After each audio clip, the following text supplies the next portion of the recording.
வணக்கம் நண்பர்கள். இந்த பெரியவர் ஒரு கடுமையான கோபத்தில் இருக்கிறாரு.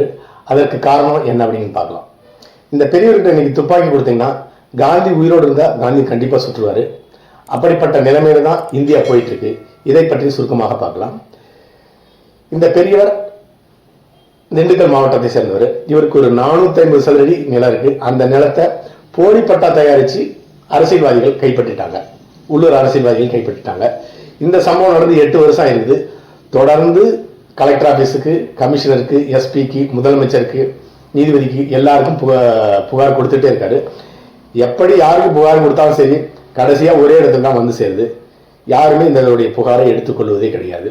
அதன் பிறகு கோபமடைந்த இவர் இந்தியாவுக்கு சுதந்திரம் வாங்கினதே பேசுகிறார். பிரிட்டிஷ்காரனே பரவாயில்லடா, அவனுடைய நல்ல ஆட்சி கொடுத்தான், மக்களுக்கெல்லாம் தொந்தரவு கொடுக்கல, ஆனால் சுதந்திரம் தான் தரமாட்டான்.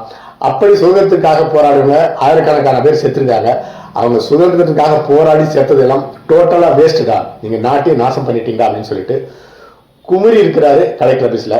இந்த நியூஸ் பாலிமர் சேனலில் வெளிவந்திருக்குது. அதனுடைய வீடியோ வேணா 2 நாளைக்கு முன்னால் போட்டிருக்காங்க. டிசம்பர் 22 இந்த கலெக்டர் ஆஃபீஸில் இந்த சம்பவம் நடந்திருக்கு. நீங்கள் பாலிமர் சேனல் பார்க்கலாம். இவருடைய இந்த குமுறலுக்கு காரணம் எங்கே போனாலும் சரி இவருக்கு பலன் கிடைக்கவில்லை. இவர் நல்லா படித்தவர், சிஏ படிச்சிருக்கிறாரு. எனக்கே இப்படிப்பட்ட நிலை என்றால் சாதாரண மக்களுடைய நிலை என்ன அப்படின்னு பார்த்து நீங்களே தெரிஞ்சுக்கணும்னு சொல்லிட்டு கடுமையாக பேசியிருக்கிறாரு. சரி, என்னதான் நடக்குது இந்தியாவில் அப்படின்னு பார்த்தோன்னா, இந்தியாவிலேயே மோசமான ஆட்சி தமிழகத்திலாம் நடக்குது அப்படின்னு சொல்லியிருக்கிறாரு. கடந்த திராவிட முன்னேற்ற கழகத்தினுடைய ஆட்சியில் ஒரு 10 வருஷம் அதிமுக ஆட்சி நடந்தது. அதற்கு முதல்ல திராவிட முன்னேற்ற கழகத்தினுடைய ஆட்சியை குறிப்பிடுற கடைசி 3 வருஷத்துல தற்போதைய முதலமைச்சர் ஸ்டாலின் அவர்கள் துணை முதலமைச்சராக அப்போ பொறுப்பேற்றுக்கிட்டாரு. உடனடியாக உலகத்திலேயே ஒரு புதுமையான தொழிலை கண்டுபிடிச்சாங்க திராவிட முன்னேற்ற கழகத்தினங்கள. அதுதான் நில அபகரிப்பு.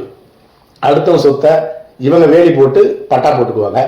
அப்படிப்பட்ட ஒரு தொழிலை தான் கண்டுபிடிச்சு 3 வருஷத்துல ஒரு 20,000க்கும் மேற்பட்ட நிலங்கள் அபகரிக்கப்பட்டன. ஜெயலலிதா ஆட்சிக்கு வந்த உடனே ஒரு 9,500 நில அபகரிப்பு வழக்கு சென்னை உயர் நீதிமன்றத்தில் தொடுக்கப்பட்டது. வழக்கு தொடரப்பட்ட எண்ணிக்கை மட்டுமே 9,500. தொடரப்படாமல் கட்ட பஞ்சாயத்தில் சமாதானம் செய்யப்பட்ட வழக்குகள் ஒரு 10,000க்கு மேல இருக்கும். அப்படிப்பட்ட 9,500 வழக்குகளையும் போலியானவை அப்படின்னு சொல்லிட்டு தள்ளுபடி செஞ்சுன்னு சொல்லிட்டு தற்பொழுதைய திராவிட முன்னேற்ற கழகத்தை சேர்ந்த வழக்கறிஞர் RS பாரதி அவர்கள் சென்னை உயர் நீதிமன்றத்தில் ஒரு மனு கொடுத்திருந்தாரு. உடனடியாக அந்த மனுவை ஏற்றுக்கொண்ட சென்னை நீதிமன்ற நீதிபதி ஒரு புண்ணியமா அரே மாசத்துல 9,500 வழக்கு விசாரிச்சு அனைத்தையும் போலியானதுன்னு சொல்லிட்டு தள்ளுபடி பண்ணிட்டாரு. இந்த வழக்கு உச்ச நீதிமன்றத்துக்கு மேல்முறையீடு செய்யப்பட்டது. உச்ச நீதிமன்றத்துக்கு மேல்முறையீடு செய்யப்பட்டு சற்று ஏறக்குறைய இப்ப 15 வருஷத்துக்கு மேலேயாச்சு. இன்னும் தூக்கத்தில் தான் இருக்கு. திடீர்னு ஒரு நாள் உச்ச நீதிமன்றத்துல ஒரு நீதிபதி எந்திரிச்சு இந்த வழக்கு என்ன விசாரிக்கலையா, உடனே விசாரிச்சு தீர்ப்பு சொல்லுங்கன்னு சொல்லிட்டு மறுபடியும் படுத்துக்குவாரு. அப்படிப்பட்ட நிலை தான் இந்தியாவில் இருக்கு, இந்தியா முழுக்க இருக்கு. அதனுடைய உச்சகட்டம் தான் தமிழகத்தில் இருக்கு. இப்படிப்பட்ட நில அபகரிப்புன்னு ஒன்று கண்டுபிடிச்சதே திராவிட முன்னேற்ற கழகம் தான். சரி, அந்த வழக்குகள் யாருக்குமே தீர்ப்பு வழங்கப்படவில்லை. அதே போல அதுக்கு 1-2 உதாரணமே பார்க்கலாம். தற்போதைய திராவிட முன்னேற்ற கழகத்தினுடைய அமைச்சரவையில சபாநாயகராக தேர்ந்தெடுக்கப்பட்டவர் அப்பாவு அவர்கள். கரூர் மாவட்டத்தில் அவர் மீது நில அபகரிப்பு வழக்கு இருக்கு. அப்படின்னா பார்த்துக்கோங்க, ஒரு மாநிலத்தினுடைய சபாநாயகர் மேலேயே நில அபகரிப்பு வழக்கு இருக்கு. அந்த வழக்கு இன்னும் ஆண்டு கணக்கில் எடுத்துட்டு இருக்கு.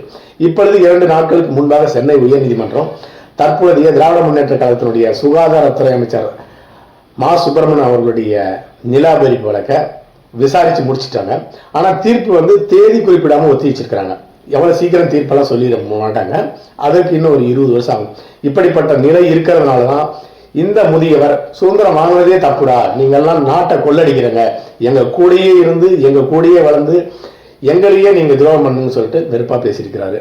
இந்த முதியவனுடைய கோபம் உண்மையிலேயே ஏற்றுக்கொள்ளப்பட வேண்டியது. இந்தியா முழுக்க அப்படிப்பட்ட நிலைதான் நீதிமன்றத்தில் இருக்கு. நீதிமன்றங்கள் பாதிக்கப்பட்டவர்களுக்கு தீர்ப்பு வழங்கறதுக்கு பதிலாக குற்றவாளிகளுடன் சேர்ந்து வழக்கை தள்ளுபடி பண்றாங்க. இன்னும் சொல்ல போனா மிக அதிகாரமிக்க நபர்களுடைய வழக்குகள்லாம் அந்த வழக்கை நாங்கள் விசாரிக்க விரும்பவில்லை, வேற அமர்வுக்கு மாற்றி கொடுத்துட்றாங்க. இதுதான் இந்த பெரியவருடைய வாழ்க்கையிலும் நடந்திருக்குது. இது ஒரு உதாரணமாக எடுத்துக்கொள்ள வேண்டும். அடுத்த பதிவை சந்திக்கலாம். நன்றி.